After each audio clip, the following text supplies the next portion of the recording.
Hello my friends, welcome back to the channel Ashish sir.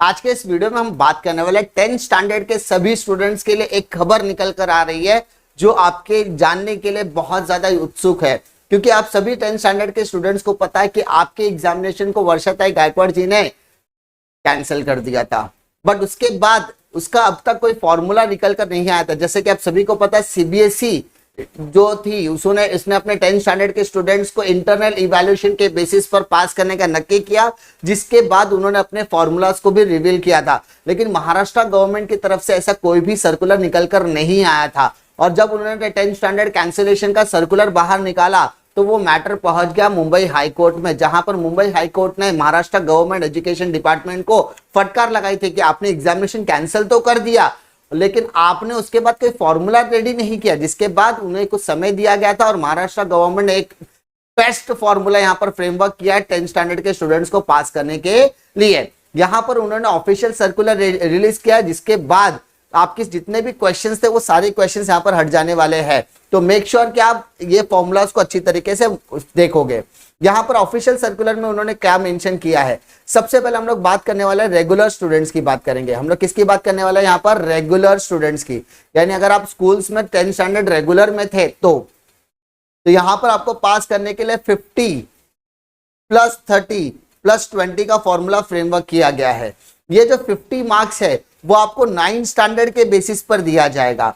ये जो 50 marks है वो आपको 9th स्टैंडर्ड के बेसिस पर दिया जाएगा। जो फाइनल रिजल्ट था उस फाइनल रिजल्ट 9th स्टैंडर्ड के फाइनल रिजल्ट को 50 मार्क्स में कन्वर्ट किया जाएगा। बाकी के जो 30 मार्क्स है, ये जो फर्स्ट 30 मार्क्स है वो 10th स्टैंडर्ड में आपने रिटन एग्जामिनेशन दिया होगा, चाहे आपने यूनिट टेस्ट दी हो, चाहे सेमेस्टर दी हो, या आपने प्रिलिमिनरी एग्जाम, तो जितने भी आपने रिटन एग्जामिनेशन दिया है वो सारे मार्क्स को 30 में कन्वर्ट कर दिया जाएगा। एंड लास्ट 20 मार्क के लिए आपका अगर ओरल एग्जामिनेशन, इंटरनल इवैल्यूएशन या आपका प्रैक्टिकल एग्जामिनेशन किसी भी तरीके से हुआ है तो उसको 20 में कन्वर्ट करके टोटल 100 मार्क की इवैल्यूएशन आपकी की जाएगी। अब आप सभी को पता है कि रेगुलर स्टूडेंट के अलावा दूसरे जो होते हैं वो होता है रिपीटर स्टूडेंट।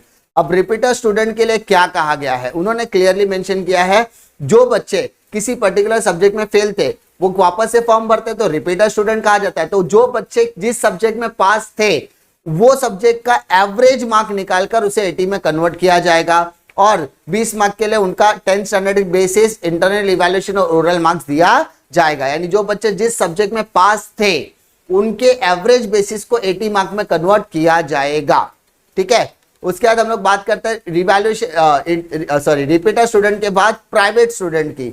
यानी जो फॉर्म नंबर 17 के स्टूडेंट्स है उनको कहा गया कि आप जिस सेंटर से थे, ठीक है, आपने जहां से भी फॉर्म भरा होगा, जिस स्कूल से या जिस कॉलेजेस के थ्रू आपने फॉर्म भरा होगा, उस सेंटर से आपको पूरे साल में किसी तरीके का काम मिला होगा, किसी तरीके का असाइनमेंट मिला होगा, किसी तरीके के एक्सरसाइज, प्रैक्टिकल बुक, सबमिशन, कुछ तो मिला होगा। उसके बेसिस पर जो मार्क्स आपको वहां पर एलोकेट किया गया है उसको 80 मार्क्स में कन्वर्ट किया जाएगा। एंड 20 मार्क के लिए वही सेम चीज कि आपको जो ओरल एग्जामिनेशन, प्रैक्टिकल एग्जामिनेशन, इसके तहत में 20 मार्क आपको दिए जाएंगे। क्लियर?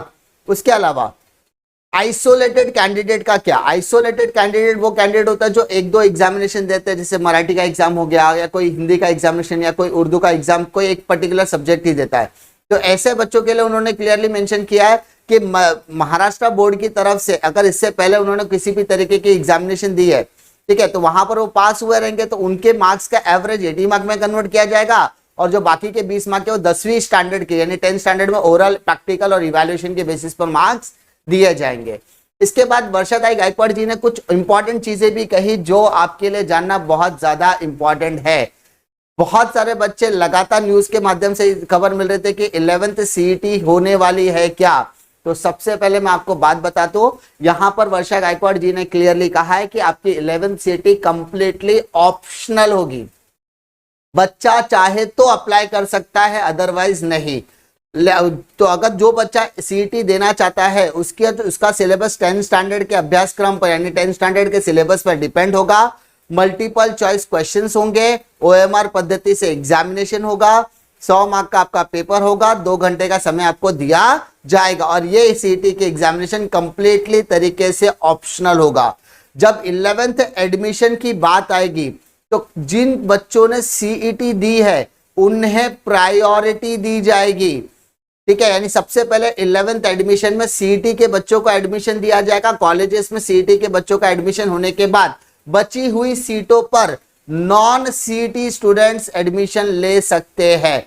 यानी डायरेक्टली इनडायरेक्टली अगर मेरे हिसाब से कहा जाए तो सीईटी को प्रायोरिटी, खाली नाम के प्रायोरिटी देने के लिए सारे के सारे बच्चे कहीं ना कहीं सीईटी देने ही वाले हैं, लेकिन ये कंप्लीटली आपके विश के ऊपर है कि आपको एग्जामिनेशन देना है या नहीं देना है। नहीं देना है तो आपको आपके नॉन सीईटी राउंड के लिए रुकना पड़ेगा। उम्मीद करता हूं कि 10th स्टैंडर्ड के लिए जो फॉर्मूला फ्रेमवर्क किया गया है यही सेम फॉर्मूला या इससे कुछ प्लस माइनस करके सेम फॉर्मूला 12th स्टैंडर्ड के लिए भी अप्लाई किया जाए, क्योंकि 12th के बच्चे भी पिछले कई महीनों से लगातार मेंटली स्ट्रेस में है और हमें 12th स्टैंडर्ड के बच्चों के बारे में भी सोचना चाहिए। तो अगर 10th के लिए यह इनिशिएटिव लिया गया है, 10th के लिए फॉर्मूला फ्रेमवर्क किया गया है, तो हम गुजारिश करते हैं महाराष्ट्र गवर्नमेंट के सामने, महाराष्ट्र गवर्नमेंट से, एजुकेशन डिपार्टमेंट से कि इसी तरीके का फॉर्मूला 12th स्टैंडर्ड के लिए भी अप्लाई किया जाए, क्योंकि 12th स्टैंडर्ड के बच्चे भी बहुत दिनों से मेंटली स्ट्रेस में है और उनको भी समझ में नहीं आ रहा कि एग्जामिनेशन के लिए पढ़ाई करे या ना करे, क्योंकि अब तक टाइम टेबल का पता है, ना ही एग्जामिनेशन होने की बात कही जा रही है।